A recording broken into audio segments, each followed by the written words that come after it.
Hello friend, स्वागत है आपका हमारे यूट्यूब चैनल कुमार सॉफ्टवेयर पे। ये मेरा HTML से रिलेटेड 21 ट्यूटोरियल्स है। इस ट्यूटोरियल्स में हम लोग फॉर्म टैग का सेकंड लेक्चर देखने वाले हैं। तो आइए हम देखते हैं कि फॉर्म टैग के सेकंड लेक्चर मीन्स इस लेक्चर में क्या-क्या पढ़ने वाले हैं। तो मैंने आपको पिछले ट्यूटोरियल्स में यहाँ तक बताया था, टेक्स्ट, पासवर्ड और मेल ईमेल तक बता दिया था। इस ट्यूटोरियल में हम लोग आगे देखेंगे चेक बॉक्स, रेडियो और रीसेट देखने वाले हैं, ठीक है? और मैंने पिछले ट्यूटोरियल में सबमिट भी बता दिया था, ये सब का यूज़ क्या था, ये सब मैंने एक्सप्लेन करके बताया था। तो चलिए मैं आगे बताता हूँ और मैंने बताया था कि जब मैं प्रैक्टिकल करूँगा उसी टाइम में आपको मैं इसका एक्सप्लेन भी कर दूँगा। तो आप इसे केयरफुल पढ़ना। ये मेरा पिछले ट्यूटोरियल्स का प्रैक्टिकल है, जहाँ पर हमने यहाँ तक देखा था, 3 बटन हमने बनाए थे ये सब। अब यहाँ पर हमारा नेक्स्ट है चेक बॉक्स। तो चेक बॉक्स में क्या होता है कि मान लो कि जब आप कोई एप्लीकेशन बनाते हो, तो वहाँ पर कुछ आप अपना खुद का एक टर्म एंड कंडीशन डालना चाहते हो कि मेरा ये टर्म एंड कंडीशन एग्री करो तो ही आप आगे जा सकते हो, मतलब आप सबमिट फॉर्म को कर सकते हो। तो उस सिचुएशन में हम लोग क्या करते हैं, एक चेक बॉक्स बनाते हैं कि उस कोई पर्सन यूज़र उस चेक बॉक्स को क्लिक किया, मतलब वहाँ पर हम लिखे हुए रहते हैं टर्म एंड कंडीशन। तो आइए इसको हम देखते हैं बनाते कैसे हैं। तो यहाँ पर आपको पता है इनपुट लिखना है पहले, क्योंकि हम लोग यूजर से इनपुट लेने वाले हैं। तो इनपुट ऐसा लिखा और यहाँ पर टाइप लिखना पड़ता है। तो आपका टाइप क्या है, हम लोग चेक बॉक्स पढ़ने वाले हैं, तो यहाँ पर मैंने लिखा है चेक बॉक्स। तो जैसे ही आप चेक बॉक्स यूज करोगे, मैं आपको बताना चाहूंगा कि चेक बॉक्स और रेडियो में डिफरेंट क्या है। कि जब आप चेक बॉक्स यूज करोगे तो आपका ये स्क्वायर में दिखता है, आपका जो बटन बनता है वो स्क्वायर में बनेगा, जो बॉक्स होता है। तो देखो मैंने चेक बॉक्स लिखा, ये देखो स्क्वायर जैसे बन चुका है, ठीक है। अब यहाँ पर आप वैल्यू देना है, वैल्यू दे दो, क्योंकि आपको बताया था मैंने कि वैल्यू का यूज क्या है। आप वैल्यू से गेट करते हो उसका वैल्यू को, ठीक है। तो यहाँ पर मैंने वैल्यू समझो मैंने दे दिया, टर्म दे दिया। और यहाँ पर आप नेम देना है, नेम दे दो। नेम से हम इस नेम के थ्रू या फिर आईडी के थ्रू हम उस वैल्यू को गेट करते हैं, ठीक है। मतलब कौन सी वैल्यू को, इस वैल्यू को, इसके अंदर में जो भी वैल्यू उसको हम गेट करते हैं, ठीक है। तो यहाँ पर मैंने दे दिया, मान लो कि टर्म ही दे देता हूँ, और यहाँ पर आईडी में मैंने इक्वल टू टर्म ही दे दिया। तो यहाँ पर आपका ऑप्शनल है, नेम लो या फिर आईडी लो, दोनों में से कोई एक आप ले सकते हो, या फिर आपको दोनों लेना है, आप दोनों यूज कर सकते हो। ये दोनों का यूज है आपका इस वैल्यू को गेट करने के लिए। जो वैल्यू के अंदर में आप जो वैल्यू पास की हो, मतलब ये जो आपका जो बॉक्स बनेगा, इसके बॉक्स में आप जो भी लिखोगे और सबमिट करोगे, तो ये वैल्यू किसके थ्रू गेट होता है, ये आपका नेम, इस नेम और ये आईडी के थ्रू गेट होता है। तो आप इस दोनों में से किसी एक का यूज करके गेट कर सकते हो। ये मैं बताऊंगा बाद में, क्योंकि ये बैकएंड का पार्ट है। हम लोग अभी HTML में डिजाइनिंग कर रहे हैं, ठीक है। अब यहाँ पर ये तो बन गया। अब यहाँ पर मैं कुछ लिख देता हूँ ताकि आपको समझ में आना चाहिए कि ये मैंने जो चेक बॉक्स बनाया किस लिए बनाया। तो यहाँ पर मैं लिख देता हूँ कि agree agree my term and condition. ये मैंने ऐसा लिख दिया, agree my term and condition, ठीक है। यहाँ पर आप स्पेस दे दो, अच्छा दिखेगा। और यहाँ भी मैं 2 स्पेस दे देता हूँ ताकि आपको अच्छा दिखे। जो रजिस्टर बटन है ये नीचे आ जाएगा आपका। यहाँ पर मैं 2 स्पेस दे देता हूँ, BR लगा दिया, एक और मैं BR लगा देता हूँ ताकि आपको अच्छा स्पेस मिल जाए। अब देखो ये मेरा नीचे आ चुका है, ये मेरा टर्म एंड ये चेकबॉक्स बन चुका है। अब जैसे इस पे क्लिक करूंगा और रजिस्टर पे जैसे क्लिक करूंगा तो मेरा इसके वैल्यू और ये सब का वैल्यू मुझे मिल जाएगा, ठीक है। अब हम लोग एक और बनाते हैं, रेडियो बटन बनाते हैं। तो रेडियो का क्या यूज है देख लेते हैं हम पहले। तो यहाँ पर फिर वैसे ही हम लोग हमें लिखना है इनपुट, इनपुट लिखनी है। अब फिर आपको टाइप देनी है, आप टाइप क्या यूज करना चाहते हो, तो मैं यहाँ पर रेडियो यूज करना चाहता हूँ। तो रेडियो में क्या होता है कि जब आप रेडियो यूज करोगे तो आपका स्क्वायर, देखो ये जो सर्कल जैसा, ये सर्कल जैसा बनता है।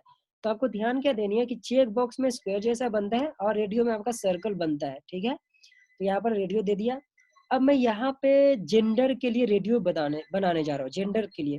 जैसे आप फेसबुक का जो अकाउंट क्रिएट करते हो, तो फेसबुक अकाउंट में ये रेडियो बटन होता है वहाँ पर, और वहाँ पर आपका बोल लिखा हुआ रहता है कि आप मेल हो, फीमेल हो या फिर अदर हो, वहाँ पर आपको क्लिक करनी होती है। तो हम रेडियो में बनाते हैं।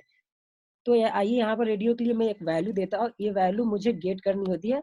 मतलब इस वैल्यू के अंदर में जो लिखोगे वही आपका आउटपुट आएगा, ठीक है। तो मैंने यहाँ पर मेल के लिए अभी फिलहाल बना रहा हूँ, मेल लिख दिया। और यहाँ पर मैं नेम लिख रहा हूँ क्योंकि इस नेम के थ्रू मुझे गेट करनी है। तो नेम में मैंने जेंडर लिख दिया, ठीक है। और आईडी आपको लेना है, लो नहीं लेना मत लो, क्योंकि आप नेम से भी कर सकते हो और आईडी से भी कर सकते हो, तो दोनों में से कोई एक से भी कर सकते हो। मैं दोनों लिख देता हूँ ताकि आपको जिससे करनी है कर सकते हो। मैंने यहाँ आईडी लिया।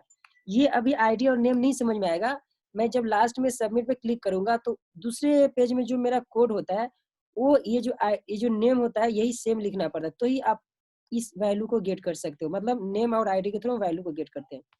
यहाँ मैं आईडी भी जेंडर ही ले लेता हूँ। यहाँ पर ये जो ईमेल है, ईमेल के यहाँ पर मैं क्या करता हूँ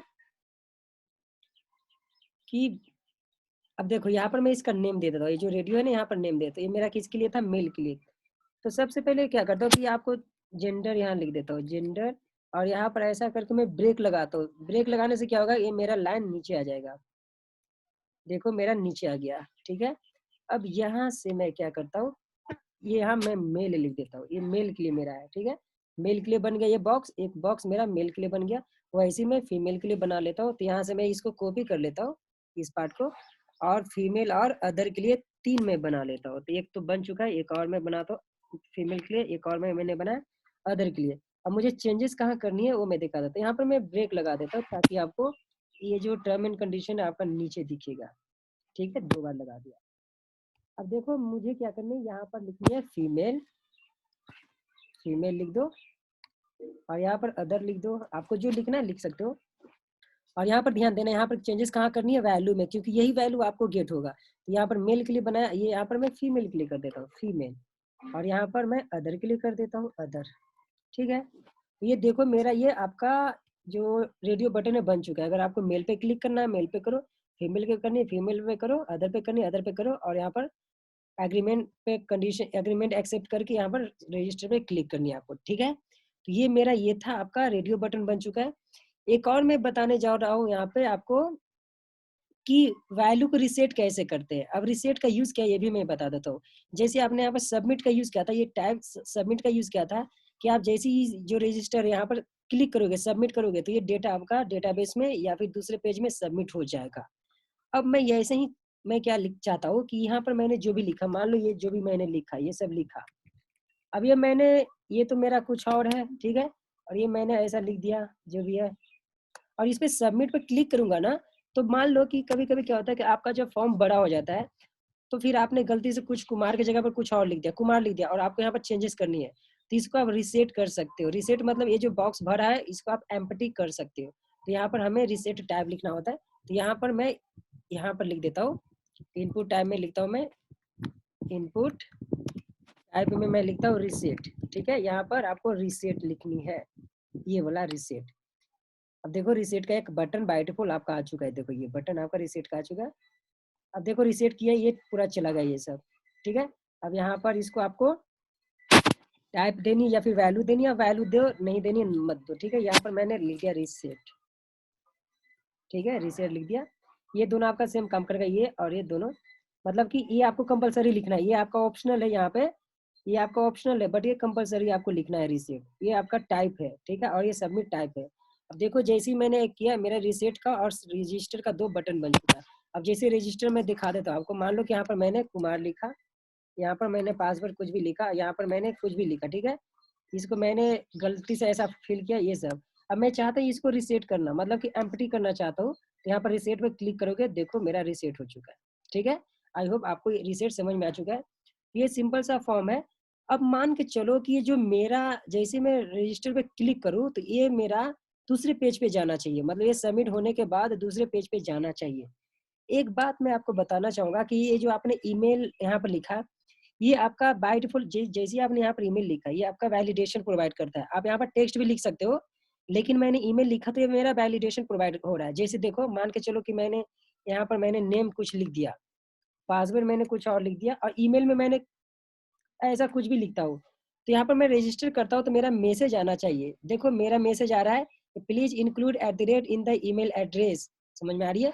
मतलब ये बाय डिफॉल्ट वैलिडेशन है। वो क्यों आ रहा है? क्योंकि मैंने यहाँ पर जो है ईमेल लिखा है। तो ये HTML का ईमेल जो है ये टाइप में ये वैलिडेशन प्रोवाइड करता है। आप यहाँ अगर टेक्स्ट लिखोगे तो इसके अंदर में कुछ भी पास करो या ना करो फिर भी आपका सबमिट हो जाएगा। तो ये आपका गुड नहीं होता है, ठीक है। इसको रिसेट कर देता हूँ। तो आई होप कि आपको अभी तक ये समझ में आ चुका होगा। अभी मैं आपको बताने जा रहा हूँ कि जैसे ही मैं रजिस्टर पर क्लिक करूँ तो मेरा एक दूसरा फॉर्म पे आउटपुट जानी चाहिए या फिर दूसरा फॉर्म आनी चाहिए। तो यहाँ पर ध्यान देना, ये जो फॉर्म है ये आपको जो फॉर्म टैग दिख रहा है, इस फॉर्म टैग का एक प्रॉपर्टी होता है, उस प्रॉपर्टी का नेम है एक्शन। एक्शन के अंदर में हम वही चीज लिखते हैं जो जिस पेज पे मुझे ये आउटपुट भेजनी है, या मतलब जैसे मैं इस रजिस्टर पे क्लिक करूँ तो मेरा दूसरा पेज ओपन होना चाहिए, तो मुझे उस पेज पे जाने के लिए, इस पेज से दूसरे पेज पे जाने के लिए मुझे यहाँ पर उस पेज का नेम लिखना होता है, ठीक है। तो एक्शन में मुझे नेम लिखना होता है। तो चलो पहले मैं एक फाइल बना लेता हूँ, जैसे फाइल में जाकर एक न्यू मैं HTML फाइल बना देता हूँ। इसका मैं नेम दे देता हूँ, इसका मान लो डेमो 3 दे दिया, .html, क्योंकि आपको पता है HTML लास्ट में देना एक्सटेंशन। डेमो. देखो मैंने डेमो.html दिया, डेमो3.html, यही सेम लिखना है आपको एक्शन में। अब इसको मैं डेस्कटॉप पे सेव किया। अब देखो इसके अंदर में मैं कुछ कोड लिख देता हूँ, और यहाँ पर बॉडी में ना मैं कुछ प्रिंट कर देता हूँ, H1 के अंदर में मैं कुछ प्रिंट कर देता हूँ, ताकि आपको समझ में आना चाहिए कि हम लोग इस पेज में आ चुके हैं। तो यहाँ पर लिख देता हूँ वेलकम टू माय वेबसाइट, ठीक है, या फिर लॉगिन पेज, या लॉगिन पेज। अब यही चीज आपको दिखेगा वहाँ पे। अब यहाँ पर मैं क्या करता हूँ, इस पेज में आ जाओ, इसमें अब यहाँ पर एक्शन में वही पेज का नेम देनी है। तो ये मेरा पेज का नेम था, ये डेमो3.html था। अब इसको सेव करता हूँ। अब आपको मैं दिखाता हूँ, देखो जैसे मैंने यहाँ पर नेम फिल किया, कुमार फिल किया, यहाँ पर मैं कुछ पासवर्ड दे देता हूँ ऐसा, ईमेल आईडी मैंने दिया @gmail.com, ठीक है। अब यहाँ पर मैं जनरल लेता हूँ, और यहाँ पर देखो टर्म एंड कंडीशन पर सिलेक्ट करके रजिस्टर करता हूँ। जैसे मैं रजिस्टर पे क्लिक करूँगा मेरा उस फॉर्म पे चला जाएगा। देखो मेरा आ चुका है welcome to my website login page, मतलब जो दूसरा मेरा पेज था उस पे चला गया। तो आपको ये समझ में आ चुका होगा कि जो फॉर्म का जो प्रॉपर्टी एक्शन, एक्शन के अंदर में हम वही चीज लिखते हैं जिस पेज पे मुझे जाना होता है, ठीक है। तो आई होप कि अभी तक मैंने आपको जो भी बताया वो आपको समझ में आ चुका होगा। अब हम लोग पिछले नेक्स्ट ट्यूटोरियल में जो बचा हुआ है वो हम लोग नेक्स्ट ट्यूटोरियल में देखने वाले हैं। तो इस ट्यूटोरियल में मैंने यहाँ तक बता दिया आपको, text, password, email, checkbox, radio, reset भी मैंने बता दिया, सबमिट बता दिया। अब आगे हम लोग देखने वाले हैं, ये जो भी है अभी आपको बहुत देखनी है, वन बाय वन देखते जाओ आप लोग। ये सब बहुत इंपॉर्टेंट है। जैसे देखो ये आपका सर्च इंपॉर्टेंट है, जब आप कोई एप्लीकेशन बनाते हो तो वहाँ पर ऑटोमेटिकली सर्च का बॉक्स आनी चाहिए, उस पर हम सर्च कर सकते हैं। ये सब हम लोग को देखनी है। आई होप अभी तक जो भी मैंने बताया आपको समझ में आ चुका होगा। अगर जिनको ये कोड लिखनी है आप यहाँ से कोड लिख लो। आज इस लेक्चर में इतना ही। Bye bye, thank you.